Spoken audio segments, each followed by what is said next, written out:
nervous, very, very dreadfully nervous. I had been, and I am. But why will you say that I am mad? The disease had sharpened my senses, not destroyed, not dulled them. Above all, the sense of hearing acute. I heard all the things in the heaven and in the earth. I heard many things in hell. How then am I mad? Listen, and observe how healthily, how calmly I can tell you the whole story. It is impossible to say how first the idea entered my brain, but once conceived, it haunted me day and night. Object, there was none. Passion, there was none. I loved the old man. He had never wronged me. He had never given me insult. For his gold I had no desire. I think it was his eye. Yes, it was this. He had the eye of a vulture, a pale blue eye with a film over it. Whenever it fell upon me, my blood ran cold, and so, by degrees, very gradually, I made up my mind to take the life of the old man, and thus rid myself of the eye forever.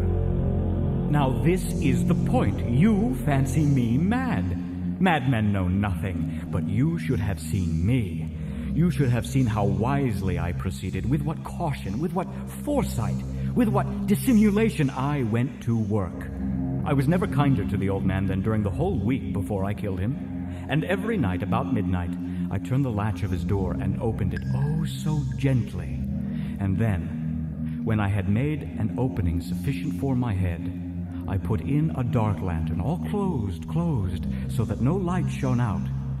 And then I thrust in my head. Oh, you would have laughed to see how cunningly I thrust it in. I moved it slowly, very, very slowly, so that I might not disturb the old man's sleep. It took me an hour to place my whole head within the opening so far that I could see him as he lay upon his bed. Would a madman have been so wise as this? And then, when my head was well in the room, I undid the lantern cautiously, oh so cautiously, for the hinges creaked. I undid it just so much that a single thin ray fell upon the vulture eye. And this I did for 7 long nights, every night just at midnight. But I found the eye always closed, and so it was impossible to do the work. For it was not the old man who vexed me, but his evil eye. And every morning when the day broke, I went boldly into his chamber and spoke courageously to him, calling him by name in a hearty tone and inquiring how he had passed the night. So you see, he would have been a very profound old man indeed to suspect that every night, just at 12, I looked in upon him while he slept. Upon the 8th night, I was more than usually cautious in opening the door. A watch's minute hand moves more quickly than did mine. Never before that night had I felt the extent of my own powers, of my sagacity. I could scarcely contain my feelings of triumph to think that there I was, opening the door little by little, and he not even to dream of my secret deeds or thoughts. I fairly chuckled at the idea, and perhaps he heard me, for he moved on the bed suddenly as if startled. Now you may think that I drew back, but no. His room was as black as pitch with the thick darkness, for the shutters were close-fastened through fear of robbers, and so I knew that he could not see the opening of the door, and I kept pushing it on steadily. I had my head in, and was about to open the lantern, when my thumb slipped upon the tin fastening, and the old man sprang up in the bed, crying out, "Who's there?" I kept quite still and said nothing. For a whole hour I did not move a muscle, and in the meantime I did not hear him lie down. He was still sitting up in the bed listening, just as I have done, night after night, hearkening to the death watches in the wall. Presently I heard a slight groan, and I knew it was the groan of mortal terror. It was not a groan of pain or of grief. Oh, no, it was the low, stifled sound that arises from the bottom of the soul when overcharged with awe. I knew the sound well. Many a night, just at midnight, when all the world slept, It has welled up from my own bosom, deepening with its dreadful echo the terrors that distracted me. I say I knew it well. I knew what the old man felt and pitied him, although I chuckled at heart. I knew that he had been lying awake ever since that first slight noise when he had turned in the bed. His fears had been ever since growing upon him. He had been trying to fancy them causeless, but could not. He had been saying to himself, "It is nothing but the wind in the chimney. It is only a mouse crossing the floor." Or, "It is merely a cricket which has made a single chirp." Yes, he had been trying to comfort himself with these suppositions, but he had found all in vain, because death, in approaching him, had stalked with his black shadow before him and enveloped the victim. And it was the mournful influence of the unperceived shadow that caused him to feel, although he never saw nor heard, to feel the presence of my head within the room. When I had waited a long time, very patiently, without hearing him lie down, I resolved to open a very, very little crevice in the lantern. So I opened it. You cannot imagine how stealthily, until at length a single dim ray, like the thread of a spider, shot from out the crevice and full upon the vulture eye. It was open, wide open, and I grew furious as I gazed upon it. I saw it with perfect distinctness, all a dull blue, with a hideous veil over it that chilled the very marrow in my bones. But I could see nothing else of the old man's face or person, for I had directed the ray, as if by instinct, precisely upon the damned spot. And now, have I not told you that what you mistake for madness is but over-acuteness of the senses? Now, I say, there came to my ears a low, dull, quick sound, such as a watch makes when enveloped in cotton. I knew that sound well, too. It was the beating of the old man's heart. It increased my fury, as the beating of a drum stimulates the soldier into courage. But even yet I refrained and kept still. I scarcely breathed. I held the lantern motionless. I tried how steadily I could maintain the ray upon the eye. Meantime, the hellish tattoo of the heart increased. It grew quicker and louder every instant. The old man's terror must have been extreme. It grew louder, I say, louder every moment. Do you mark me well? I have told you that I am nervous. So I am, and now, at the dead hour of the night, amid the dreadful silence of that old house, so strange a noise as this excited me to uncontrollable terror. Yet, for some minutes longer, I refrained and stood still. But the beating grew louder. I thought the heart must burst, and now, a new anxiety seized me. The sound would be heard by a neighbor. The old man's hour had come. With a loud yell, I threw open the lantern and leaped into the room. He shrieked once. Once only. In an instant, I dragged him to the floor and pulled the heavy bed over him.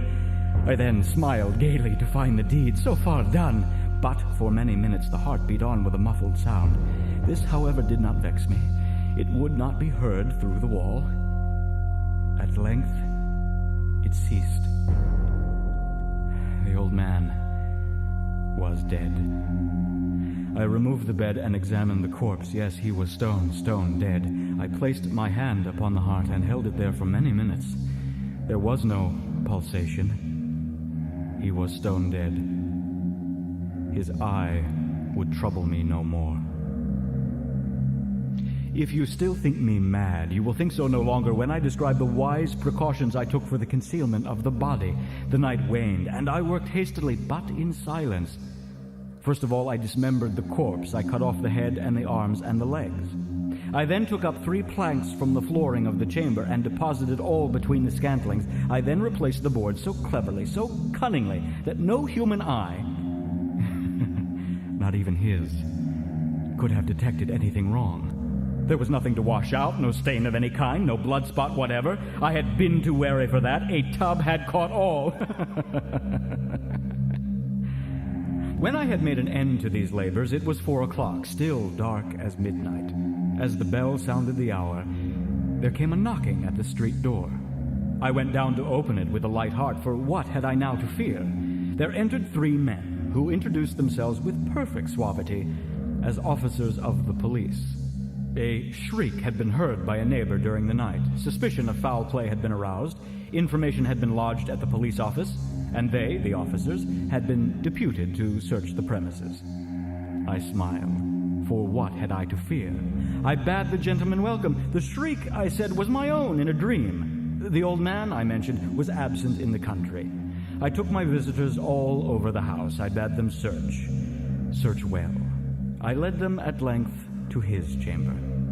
I showed them his treasures, secure, undisturbed.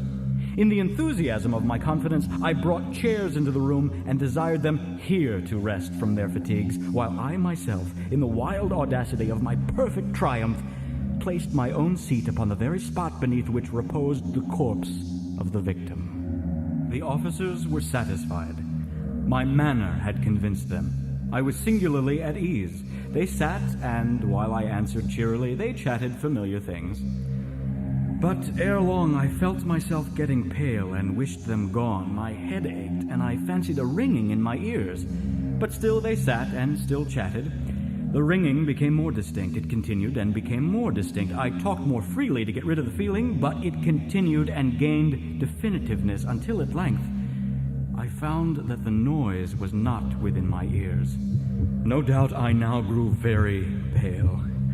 But I talked more fluently and with a heightened voice, yet the sound increased, and what could I do? It was a low, dull, quick sound, much such a sound as a watch makes when enveloped in cotton. I gasped for breath, and yet the officers heard it not. I talked more quickly, more vehemently, but the noise steadily increased. I arose and argued about trifles in a high key and with violent gesticulations, but the noise steadily increased. Why would they not be gone? I paced the floor to and fro with heavy strides, as if excited to fury by the observation of the men, but the noise steadily increased. Oh God, what could I do? I foamed, I raved, I swore. I swung the chair upon which I had been sitting and grated it upon the boards.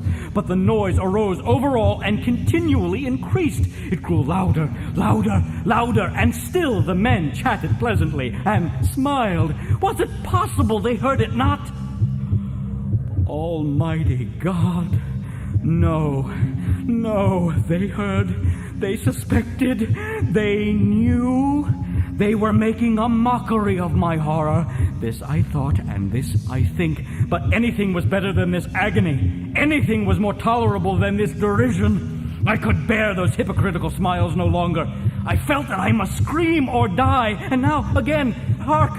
Louder, louder, louder, louder! Villains, I shrieked. Dissemble no more. I admit the deed. Tear up the planks. Here, here! It is the beating of his hideous heart. Heart, heart, heart, heart.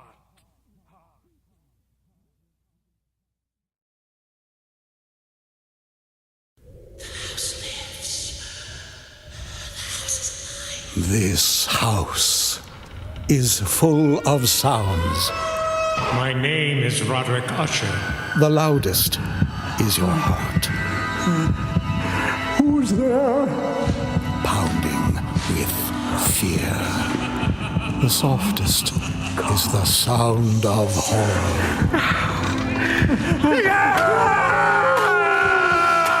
In this house, terror waits for you in every room. No, not through that door. Nevermore. Madness, mystery, imagination. You'll find them all in Edgar Allan Poe's Haunted House of Usher.